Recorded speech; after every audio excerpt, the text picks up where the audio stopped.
Well, over the last few weeks, I have been attempting to make my own homemade pasta once again. I've never made a great deal of it anyway in the past, but I used to a few years ago try and make some of my own. I have been making so far the pasta with the 00 um, soft wheat flour. 00 refers to the milling. It's milled very fine. And with that, you make it with eggs.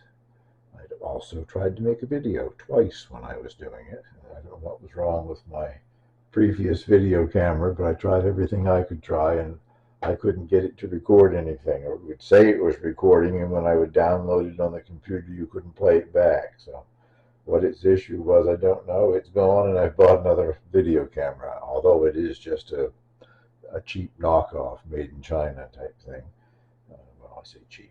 Nothing's cheap today, but less expensive than the Canons that I had been using anyway. And as I said, I've made it. I think I said I've made this at least twice in the last couple of weeks. It freezes very well, which is just as well because I have several packages of it in the freezer now. But I have thawed them up and used them, and they're just as good as using it when you've just made it fresh. But today I'm going to try using the Semolina flour, Durham wheat. With that, you almost always use just water. There are some recipes that do incorporate some eggs, but if you buy dry pasta, spaghetti, which is what I'm going to try to make today, or any of the other various dried pastas, they're almost always made with the Durham wheat semolina, and they're made with just water. There's no egg used in it. So that's what I'm going to do today, and I will come back at some other time and show making the one with the eggs with the 00 flour. So let's get started here. What I didn't mention, I guess, if you're interested in trying this yourself and want to use those two kinds of flours that I just showed you, if you can't find them in your local grocery store, both of mine came from Amazon, so they are available on Amazon. I'm following, for my recipe, a book written by Vicki Bennison, Bennison, called Pasta Grannies.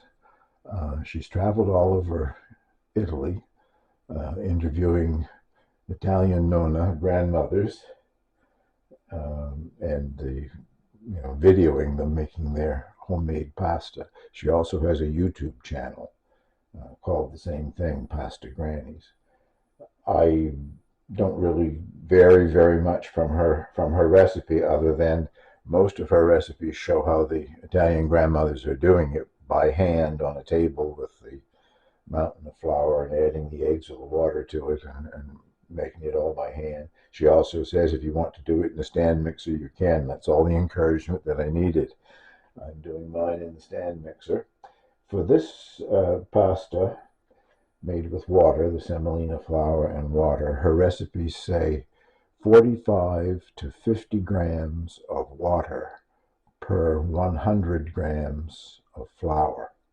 And her recommendation of the 100 grams of flour is that is a good size serving. Well, I find it a large serving, but I'm going to stick to it anyway. I made spaghetti with the egg-based one a couple of times, and it's a big plate full of pasta. So when it comes to actually rolling this out, I may not use a 100-gram portion of it. But I have 400 grams of semolina flour going in the stand mixer. Oops, didn't get it all in there, I guess. There we go. I'm not going to add all of the water because it said 45 to 50 grams. So I will reserve some of it back, and just if I need it, I'll add it all. But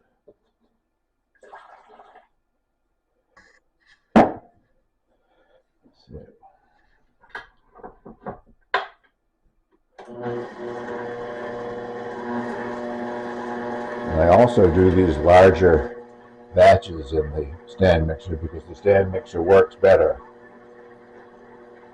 with a large batch of material to work with. I tried it once with, I think it was a couple of hundred grams, and it made it in the end, but it doesn't mix it up quite as well. More the water, I guess.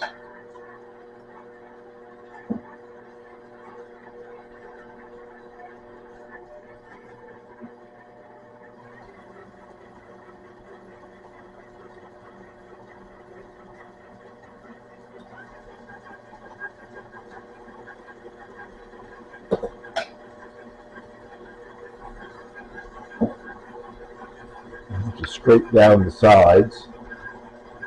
And if it's anything like the recipe for the egg one, I also had to add a little bit extra to get it to all combine. But I'll bring you back after I've scraped down the sides anyway. Okay, so I did scrape it down, and then I added a little extra water. Didn't measure the amount, but I would say maybe a couple of tablespoons. And it's sort of coming together now. Now you let it knead for 5 minutes. With the egg-based ones, with the soft flour, you let it knead for 10 minutes, and then it has to rest for half an hour before you use it. But with this, you can use it just as soon as it is finished. It's 5 minutes of kneading. Well, it finished its kneading, and it's nice and soft, not sticky at all, so that's part of what you're supposed to be looking for, I guess. I think made a lot easier on the stand mixer.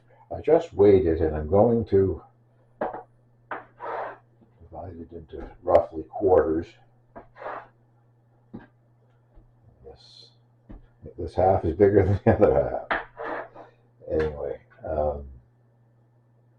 that's not too bad. Around 160 grams.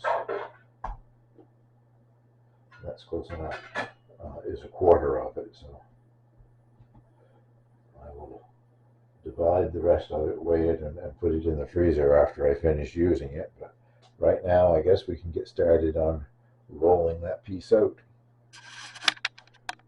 Hopefully I have that so you can see what I'm doing. I've taken roughly 2/3 of that portion of the pasta dough, because I don't want to make the full serving. I find that too much. In her book, Pasta Grannies, using one of these pasta machines, she recommends, put that in a little flour so I can go through it easier the next time. She recommends starting at 0 on the scale there. You can adjust it up and down by numbers. Well, I can't do that. Mine doesn't have a 0. Mine starts with 1, but there's quite a space between 1 and 2, so I think it's probably doing the same thing that her machine uses.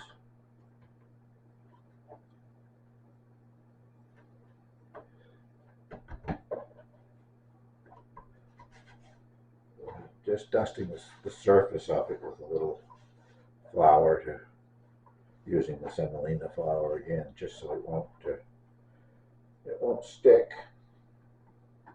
We're now up to number 3. I'm not sure how far I'm going to go with it. She also says that you don't roll this as thin as you roll the egg dough.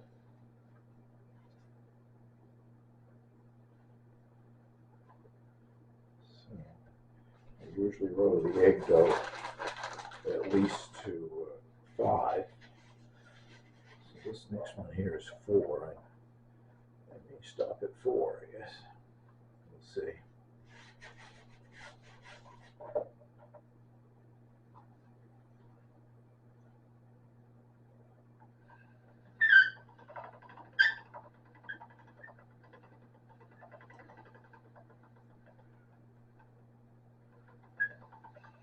It would have been 4 if I had changed it, but I didn't. That was another one through at 3. Well, I guess that won't hurt anything. We'll go to 4 now and see what happens.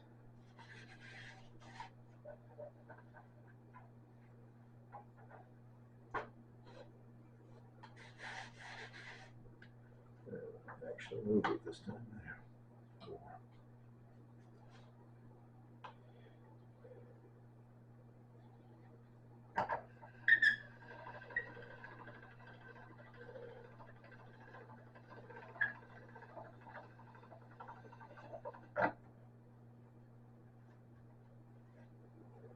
Yeah, I think that's probably plenty thin enough.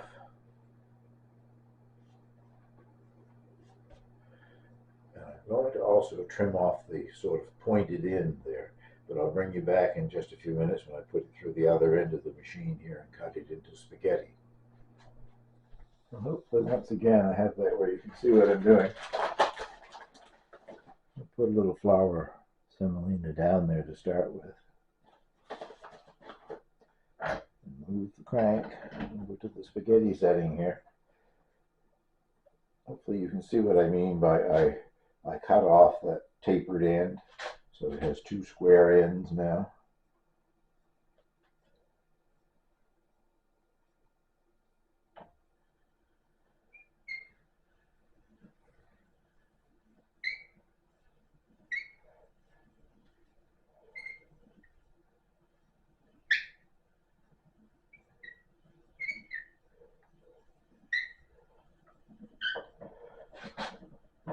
And there we have spaghetti, we hope.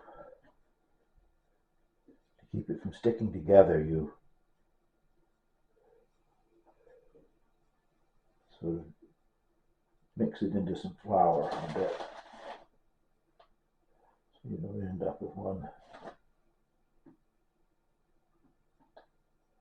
big mass.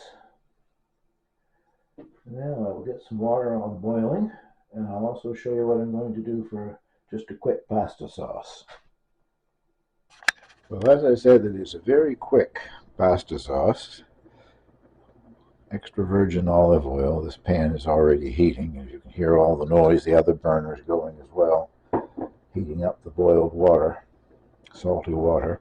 1 clove of garlic, which I'm going to take back out, but it's just in there to impart some flavor.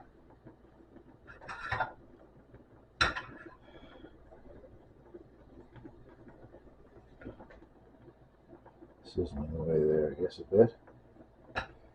And some Italian seasoning. Whoops, can't get that in focus, but anyway, it's Clubhouse, this particular one, just called Italiano. It's a blend of various Italian herbs and seasonings. It's easier than trying to keep all of them in stock.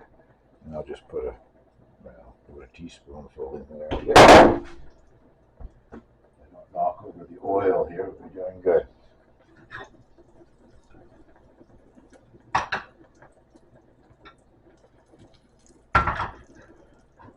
I'll let that simmer for a few minutes and then I'll bring you back. Now I'm going to add one of my favorite Italian products here. And once again, I guess that isn't in focus. Not terribly thrilled with the new camera. Anyway, made by Muti. It's Italian, comes from Italy, from Parma in Italy. It's called passata. It's just a strained tomatoes. It is excellent. I use it.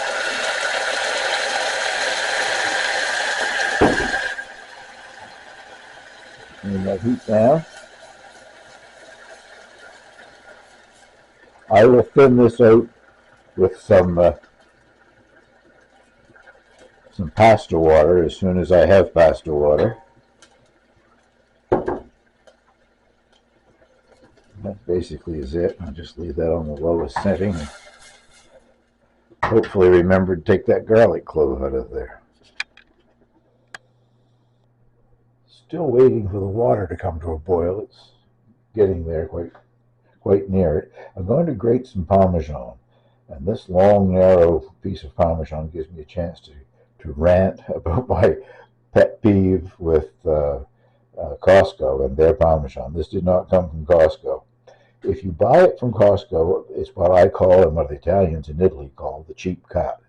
It's either from the top of the wheel or the bottom of the wheel. And that means that you will have rind going down one side and across the top.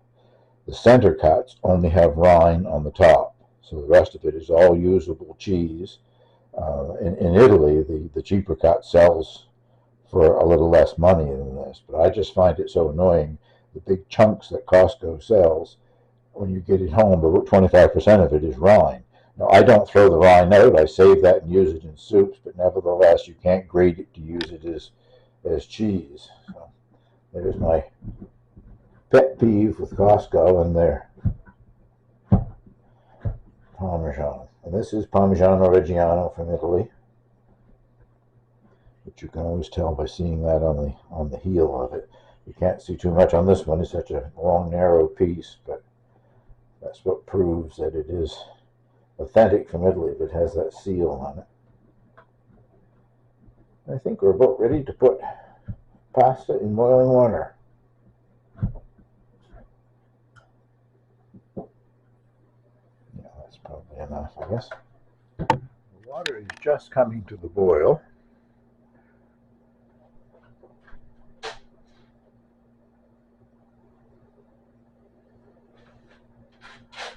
Add my spaghetti.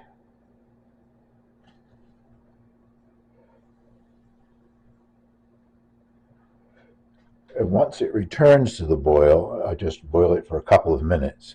This fresh pasta cooks very quickly, but you don't start your timing until the boil has returned.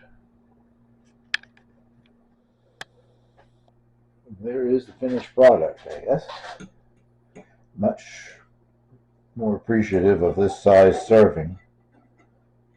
The other, using the full 100 gram or the quarter of it or whatever, was far too much for me anyway.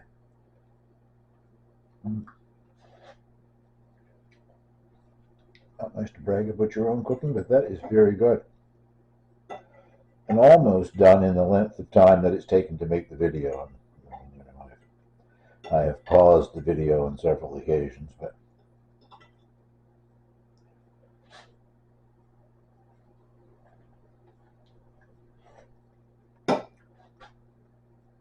that sauce is quite nice. I love the moody flavor of their whatever they use for tomatoes, and the Italian seasoning and the clove of garlic sort of makes it into an almost instant sauce. Well, I hope you enjoyed this, and if you're planning to give it a try yourself, let me know how things turned out for you. Thank you for watching.